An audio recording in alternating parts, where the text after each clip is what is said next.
Sparatoria alla Utah University. Morto l'attivista Charlie Kirk. Il mondo politico e mediatico statunitense è stato scosso da una tragedia nella serata di mercoledì 10 settembre 2025.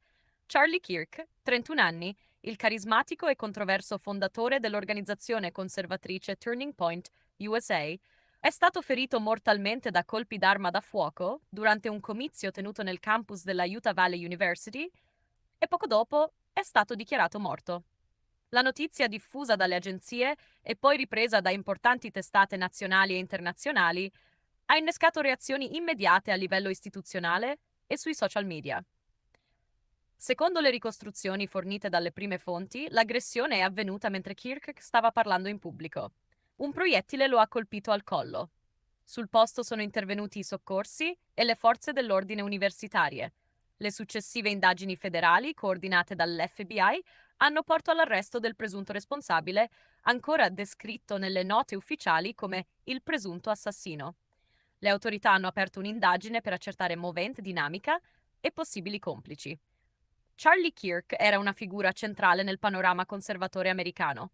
Fondatore, quando era ancora molto giovane, di Turning Point USA, aveva saputo costruirsi un grande seguito tra gli studenti e i giovani conservatori, diventando voce regolare su media conservatori e sostenitore dell'agenda politica dell'ala più schierata del Partito Repubblicano. Con Turning Point Action e altre iniziative, Kirk aveva avuto un ruolo attivo nelle campagne elettorali recenti e nella mobilitazione giovanile che ha avvantaggiato i candidati dell'area politica a cui si riconosceva. Le sue posizioni, spesso aspre contro i media tradizionali e contro le politiche ambientali ritenute allarmiste, così come alcune affermazioni negazioniste sul cambiamento climatico, lo avevano reso figura polarizzante, amatissimo dai suoi seguaci, fortemente criticato dai suoi avversari. La morte di Kirk ha provocato immediate reazioni politiche. Tra i messaggi che hanno circolato nelle ore successive all'annuncio, il presidente Donald Trump ha commentato la vicenda e ha disposto che le bandiere della Casa Bianca vengano esposte a mezz'asta in segno di lutto, misura che ha segnato il peso simbolico dell'evento nel quadro politico nazionale. Anche altre figure di spicco del mondo conservatore e istituzionale hanno espresso cordoglio, sottolineando la gravità dell'attacco e chiedendo rapidità nelle indagini e nel procedimento giudiziario. Dietro al volto pubblico, Charlie Kirk era marito e padre. Era sposato con Erika Franzwe dal 2021 e la coppia aveva 2 figli. La stampa ha ricordato anche alcuni dettagli biografici che ne hanno segnato la parabola pubblica, dalla nascita nell'area di Chicago alla fondazione di Turning Point USA, quando era ancora molto giovane, fino al ruolo svolto nelle campagne dei conservatori americani degli ultimi anni. La figura della moglie e della famiglia è stata immediatamente posta al centro della commozione dei sostenitori e di chiunque abbia seguito la vicenda con partecipazione personale.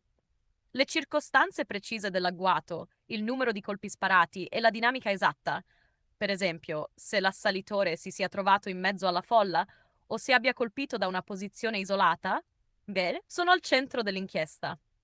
Le autorità universitarie hanno temporaneamente sospeso eventi pubblici nel campus e stanno collaborando con gli agenti federali.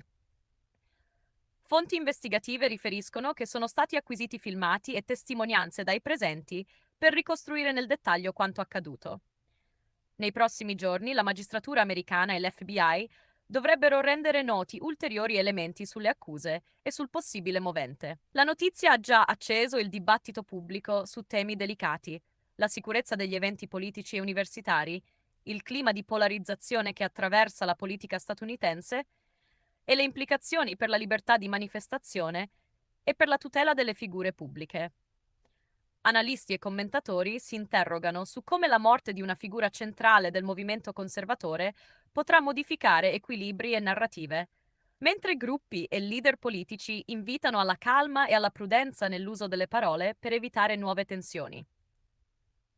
Mentre la famiglia e i sostenitori di Kirk si stringono nel dolore, le istituzioni processano l'evento con la massima attenzione investigativa. La vicenda, per la sua drammaticità e per la notorietà del protagonista, continuerà a essere seguita con attenzione dalla stampa nazionale e internazionale. Ogni elemento comprovato dalle indagini verrà reso pubblico quando gli inquirenti lo riterranno opportuno, mentre l'opinione pubblica e la politica osservano con apprensione l'evolvere della situazione.